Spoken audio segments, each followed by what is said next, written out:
అందరికీ నమస్కారం. ఈ రోజు మన గౌరవ అతిథులు ముఖ్యమంత్రి వర్యులు వచ్చారు. చంద్రబాబు నాయుడు గారికి కులము మతము అనేటువంటి మాటలు వినపడితే ఆయనకి ఒళ్ళంతా మంటలేచిపోతుంది. సర్వమాన సౌభ్రాతృత్వము, అన్ని మతములు ఒకటి, అందరూ మానవులైనటువంటి గొప్ప ఆశయము కలిగినటువంటి మహానుభావుడు మన నారా చంద్రుడని మనందరికీ తెలుసు. ఈ మధ్య బాబు గారికి భక్తి కూడా విపరీతముగా పెరిగిపోయింది.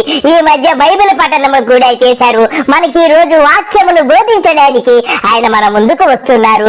ఇకపోతే నిన్న మొన్న జరిగినటువంటి అంబటి రాంబాబు గారింటి మీద దాడి గురించి, ఆ పచ్చమూకులు ఆడాముగా తేడా లేకుండా ఎలా రెచ్చిపోయాయో ఆడ అయితేనేమి మొగ అయితేనేమి, ఈ పచ్చమూకల గురించి ముందు తెలుసుకుందాం. అన్ని విషయాలు చర్చిద్దాము.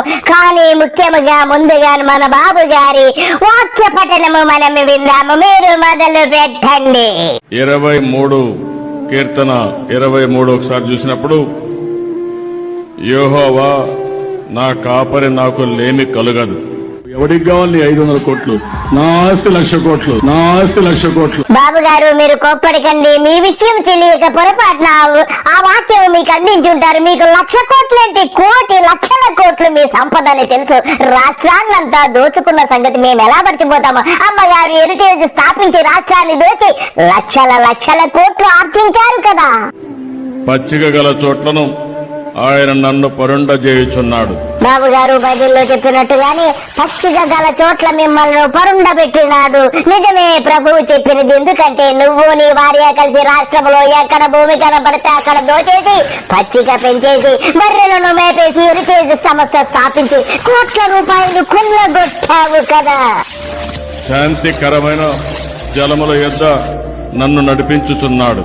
ప్రభువు నిన్ను శాంతికరమైనటువంటి జలముల వైపు నడిపించడం కాదు బాబు గారు, పోలవరం వైపు నడిచి నువ్వు దోచుకున్నావు కదా. పోలవరం ఏటీఎం అని చెప్పి నీ ఫ్రెండ్ మోడీ గతంలో నడుపు, మీ ఇద్దరు సంకా నాకుంటున్నారు, అది వేరే విషయము. నీ ఫ్రెండ్ గతంలో ఏమన్నాడు ఒక్కసారి విందాం. और ये पोलावरम प्रोजेक्ट ये यूटन बाबू के लिए, ये टीडीपी के लिए, ये पोलावरम प्रोजेक्ट एटीएम है, एटीएम उसमें से निकालो और भ्रष्टाचार का खेल खेलते रहो, यही उनका काम है. నా ప్రాణమునకు ఆయన సేద తీర్చున్నాడు. తన నామమును బట్టి నీతి మార్గంలో నడిపించున్నాడు. గాఢాంధకారపు లోయలో నేను సంచరించినను ఏ అపాయమునకు భయపడను. నీవు నాకు తోడయ్యుందువు, నీ గడ్డు కర్రయు నీ దండమును నన్ను అనుచరించను. నా శత్రువుల ఎదుట నీవు నాకు భోజనము పెద్ద సిద్ధపరచువు. నూనెతో నా తల అంటియున్నావు, నా గిన్నె నిండి పొర్లుచున్నది. బాబు గారు ఈ వాక్యం మీకు బాగా సరిపోయింది. నీ గిన్నె నిండి ఉన్నది. పోలవరం ఏటీఎం లా దోచేసుకుంటే నీ గిన్నె నిండకుండా ఎలాగుంటది? లక్షల కోట్లు దోచేసి ఏటీఎం నుంచి, పోలవరం ఏటీఎం నుంచి దోచేసి నువ్వు నీ కొడుకు సింగపూర్ కు తరలించారుగా. నేను బ్రతుకు దినములన్నీ కృపాక్షేమలే నా వెంట వచ్చును.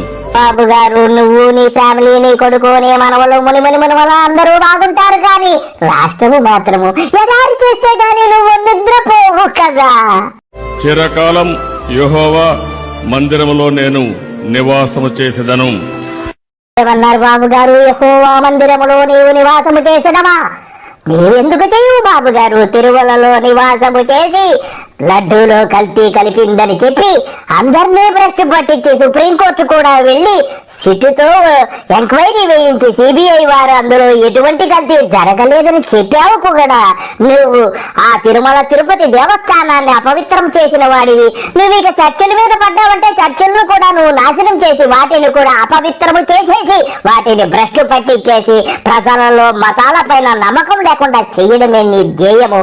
నువ్వు నీ కొడుకు రెడ్ బుక్ అమలుపరిచి చేసి నేను అంబటి ఇంటిని అంటించేశావు, జోగి రమేష్ ఇంటిని అంటించేశారు, విధ్వంసం సృష్టించేశారు. హత్యలు చేయడానికే కదా మీ యొక్క పచ్చమోకనందరి మీదకి పొరిగొలిపి ఇలాగ దొంగ నాటకాలు ఆడుకుంటూ చర్చలు వెంబడి, మసీదులు వెంబడి, ఈ యొక్క దేవాలయాలు వెంబడి ప్రతి మతానికి చిచ్చు పెట్టి, ప్రతి మతస్థుడికి చిచ్చులు పెట్టడంలో నీ ఎంత దుర్మార్గుడు ఈ రాష్ట్రంలో కాదు ఈ ప్రపంచంలోనే ఉండడు చంద్రబాబుతో నీ బతుకొచ్చాడా.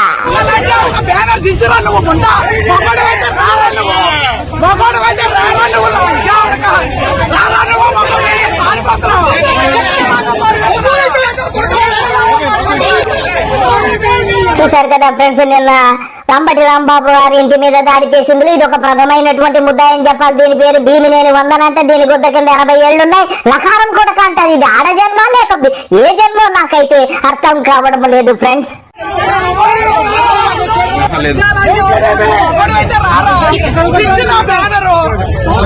నీ బతుకు చెడ, నోటికి అన్నం తింటున్నావా, అశుద్ధం తింటున్నావా, నీది నోరా లేకపోతే పాయికానా దొడ్డే అశుద్ధమే తింటావు. అందుకే లకారం కూడా కాని రెచ్చిపోతున్నావు. ముసలిదానా కాటికి కాళ్ళు చాటున్నావు, రేపు ఎల్లుండవు బకిడి తన్నేదానికి సిద్ధంగా ఉన్నావు. నీ ముఖమో సారర్థంలో చూసుకో. నీది ఆడజన్మ. యావత్ రాష్ట్రంలో ఉన్నటువంటి ప్రతి మహిళ కూడా నిన్ను చూసి సిగ్గుపడుతున్నారు. నీది నోరా పాయికానా దొడ్డ అశుద్ధమే తింటున్నావు. నీ బతుకు చెడ. ఇకపోతే బరి తెగించినటువంటి మరొక ఉత్తమ స్త్రీ వచ్చింది గుంటూరు నుంచి. ఈ ఉత్తమ స్త్రీ చెబుతుంది, ఒక్కసారి విందాము. చెప్పదే ఉత్తమ స్త్రీ. దాడికి దిగబడ్డాము మేమందరం కూడా. ఈ రోజు మేము ఖచ్చితంగా దాడికి దిగబడ్డాము మేమందరం కూడా. ఈ ఉత్తమ స్త్రీ ఏం మాట్లాడుతున్నారో విన్నారు కదా. దాడి చేయడానికే వచ్చిందంటే ఇది కడుపు కన్నం తిన్నదా, అశుద్ధం తిన్నదా, దీని పాయికణ మొక్కపోయి దీనికి పోయే కాలం దగ్గర పడింది. ఇకపోతే రజనీ గారు వచ్చారు, అడ్వకేట్ గారు. ఆవిడ చెబుతారు. చెప్పండి నిన్న జరిగిన సంఘటనల గురించి. రాష్ట్రంలో ముఖ్యమంత్రి గారు ఉన్నారా లేదా?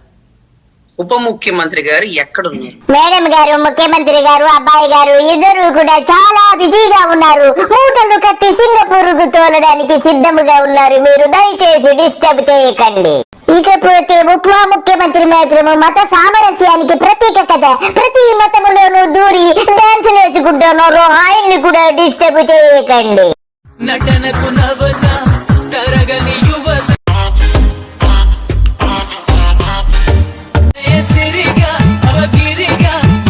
హోంశాఖ గారు ఏం చేస్తున్నారు? అమ్మా మీకు అన్నీ తెలుసు. హోం మంత్రి గారు చాలా బిజీగా ఉన్నారు. లిఫ్ట్ చేసుకోవడానికి టైం సరిపోవడం లేదు. ఇటువంటి చిల్లర గొడవలన్నీ ఆవిడ పట్టించుకోరు. ఆవిడ లిఫ్ట్ చేసుకొని మేకప్ లో బిజీగా ఉన్నారు. అమ్మా ఇకపోతే ఈ పోలీసులు ఏం చేస్తున్నారు, ఈ రాష్ట్ర ప్రభుత్వం ఏం చేస్తుందో, గతంలో జగన్ కి ఇటువంటి సంఘటనలు ఎదురైతే ఎలా స్పందించారు, ఇప్పుడు ముఖ్యమంత్రి ఏ మంచం కింద దూరాడు, ఈ పోలీసులకి రేపు కోర్టులో ఏం చెబుతుంది, ఈ పోలీసులకి ఏమన్నా దండన విధిస్తుందా కోర్టు, అన్ని విషయాలు న్యాయస్థానములో ఏమి జరుగుతాయో ఈ పచ్చమూక గురించి కొంచెం మాకు వివరించండి.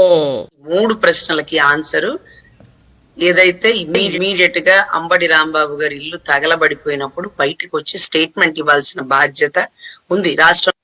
ఎందుకు ఈ విష సంస్కృతి? తప్పు చేస్తే కేసు వేయండి, స్టేషన్ లో జైల్లో పెట్టండి, కోర్టులో అడ్మిట్ చేయండి. అంతేగాని చట్టాన్ని చేతిలోకి తీసుకొని మీరు చేస్తుంటే అస్సలు ఇప్పుడు హైకోర్టులో కేసు పుట్టప్ప అయితే ఈ పోలీసులు, గుంటూరు పోలీసులు ఈవెన్తో ఎస్పీ గారితో సహా సస్పెండ్ అయిపోతారు. ఏం చేస్తున్నారు మీరు? సరే వాళ్ళు తగలబెట్టేస్తున్నారు, వాళ్ళు తగలబెడతారయ్యా, మీరేం చేస్తున్నారు? గాడిదలు కాస్తున్నారా మీరు? తగలబెట్టే వరకు ఏం చేస్తున్నారు? ఆ ఏరియా, ఆ స్టార్టింగ్ నుంచి ఈ స్టార్టింగ్ నుంచి రెస్ట్రిక్షన్ పెట్టేయాల, ఎవ్వరు లోపలికి వెళ్ళకూడదు, 144 పెట్టాలా? పెట్టినారా? లేదే. ఎమ్మెల్యే గారు కూడా లోపలికి వచ్చేసి ఎమ్మెల్యే గారి ముందు తగలబెట్టేసి ఎమ్మెల్యే గారి భర్త, ఎమ్మెల్యే గారి తాలూకా వాళ్ళు, లేకపోతే ఈ ఏరియా నియోజకవర్గ జనాలు, అసలు ఒక శాఖ చైర్మన్లు కర్రలు పెట్టుకుని రోడ్ల మీదకి వచ్చారు. మీరు ఫ్లెక్సీని కాపాడడం మీద ఉండే శ్రద్ధ ఆడబిడ్డల మీద అఘాయిత్యాలు చేసినప్పుడు ఒక కాలేజీ గేటు బయటకు వెళ్ళండి, ఎవడొస్తాడో ర్యాగింగ్ రెండ్రా, మీరు కళ్ళు పట్టుకుని నుంచోండి. అదే మాదిరిగా గతంలో మేము జగన్ గారిని ప్రశ్నించినప్పుడు, అసలు టీడీపీ కార్యాలయం ధ్వంసం చేసినప్పుడు మనం అడగకుండానే ఆయన బయటకు వచ్చి మీరు నన్ను పోషాడికే అన్నారు, నా కార్యకర్తలకు బీపీలు వచ్చినాయి, అందుకే అలా జరిగింది అంటూ ఒక ఎక్స్ప్లెనేషన్ ఇచ్చాడు. మంచో చెడ్డో ఒక ఎక్స్ప్లెనేషన్ ఇచ్చాడు. నేను చేయమంటే చేయలేదు, మీరు అన్న మాటగా వాళ్ళ కోపాగ్నికి రగిలిపోయినారు, నా కార్యకర్తలకి కోపాలు వచ్చినాయి అంటూ బీపీ అనే పదాన్ని కూడా వాడినారు. దాన్ని కూడా తప్పంటూ మేము చాలా గట్టిగా వాయిస్ ఇచ్చినాం. వీరు కొంచెం అడ్వాన్స్ అయ్యి రాళ్ళేసి కర్రలేసి రెండ్రా బయటికి జగన్ గారిని అంటారా మీరు? అంత మొగోళ్ళ రెండ్రా అన్నారు. అయిపోయి వీళ్ళు 10 అడుగులు ముందుకేసేసినారండి. అది ఆయనంతటా ఆయన క్షమాపణ చెప్పాక ఏది ఆయనే మీడియా బృందాన్ని పిలిపించి, అంటే వాదనకి ప్రతివాదన. ఆయన కారులో వెళ్తున్నప్పుడు వీళ్ళు రాళ్ళేసి దాడి కర్రలేసి దాడి చేస్తుంటే ఎవడొస్తాడో రెండ్రా అంటూ ఒక పదాన్ని తూలాను అని మనం అడగకుండానే ప్రత్యేకమైన మీడియాను పిలిపించి క్షమాపణ చెప్పి నా వయసుకు తగ్గ మాట కాదు అంటూ ఒక 100 అడుగులు వెనక్కి వెళ్ళిపోయాడు ఆయన. వీళ్ళు 10 అడుగులు ముందుకు వేసి ఎలా వచ్చినారు? తగలబెట్టేసినారు, కార్లు ధ్వంసం చేసినారు, పెద్ద పెద్ద బండరాళ్ళు తీసుకొచ్చినారు. ఎమ్మెల్యే గారి సమక్షంలో లోపలికి వెళ్ళిపోయి కుండీలు గిండీలు ఆఫీసులో ఫర్నిచర్ మొత్తం దగ్ధం చేసేసినారు. ఇది దేనికి సంకేతం? ఓకే, మా ప్రభుత్వంలో నౌక మేము ఇలా చేసినాం కదా, మీ ప్రభుత్వం వచ్చాక మీరేం చేస్తారు అంటే ఎవరి బలాబలాలు ఎవరి ప్రతాపాలు చూసుకోవడానికి కష్టపడి మేము ఎండనక వాననక ప్రచారాల చుట్టూ తిరిగి మిమ్మల్ని గెలిపించింది. కక్ష సాధింపు చర్యల రెడ్ బుక్ అంటే ఇదా? రాష్ట్రం అభివృద్ధి పదంలోకి పోకుతుందా లేదా అనే మూమెంట్ వదిలేసి చూడు నా బలం చూడు నా ప్రతాపం చూడు ఎప్పుడు చూపించాలా? పంచాయతీ ఎన్నికల్లో మీ వాళ్ళు మేము పోటీ చేస్తామన్నా అంటే ఆ వద్దు గొడవలు అవుతాయి, కేసులు అవుతాయి అని పోటీ చేద్దాం అనుకుని ముందుకు వచ్చినటువంటి వాళ్ళని కూడా వెనక్కి లాగి ఎలక్షనే బాయ్కాట్ చేసేసిన వారు మీరు. ఈ రోజు కర్రలు తీసుకొని మేము బయటకు వస్తాం, మేము వీర్లు సూర్లు అంటే రావాల్సిన టైం అది, ఇప్పుడు కాదు. కష్టకాలంలో ఉన్నప్పుడు మీరు మందిచ్చి బాగు చేయండి, ఖాళీగా ఉన్నప్పుడు మీరు పలకరించాల్సిన పనిలే. అలాంటి పరిస్థితులు దాటి తల్లి భూనమ్మకు అవమానం జరిగినప్పుడు కర్రలు ఎత్తుకుని బయటికి రా, చంద్రబాబు గారి పార్టీ కర్రలు ఏడుస్తున్నప్పుడు కళ్ళెంబడ నీళ్లు కారిపోతున్నప్పుడు కర్రలు ఎత్తుకుని బయటికి రాల. ఇప్పుడు వచ్చారు, ఎందుకు వచ్చారు? ప్రభుత్వంలో ఉన్నాం మేము. లేకపోతే కొడుకులు కూతుళ్ళు విదేశాలకు వెళ్ళిపోతారా? పక్క రాష్ట్రాల్లో మీరు పెట్టుకున్న కంపెనీలకు వెళ్ళిపోతారా? ఆంధ్ర రాష్ట్రంలో ఉండే ధైర్యం చేయరా? అసలు ఆకాశంలో మీరు విమానంలో వెళ్ళిపోదాం విదేశాలకు అనుకుంటే విమానం అక్కడ హైజాక్ అయ్యి పులివెందుల్లో ల్యాండ్ అయిద్దాం. అవసరం మనకి? ఫ్లెక్సీని కాపాడుతున్నారు. ఓర్రెవర్రెవర్రె మీరు ఫ్లెక్సీని కాపాడడం కోసం మేము కష్టపడి గెలిపించింది కాపాడుకోండి. ఖాళీ కాగితాలని గోడ మీద ఫ్లెక్సీల్ని కాపాడుకోండి. ఎప్పుడు కూటమిని కాపాడడం అనేది వదిలేసి ప్రజల్ని కాపాడాలి అన్న ఉద్దేశంతో పనిచేయండి.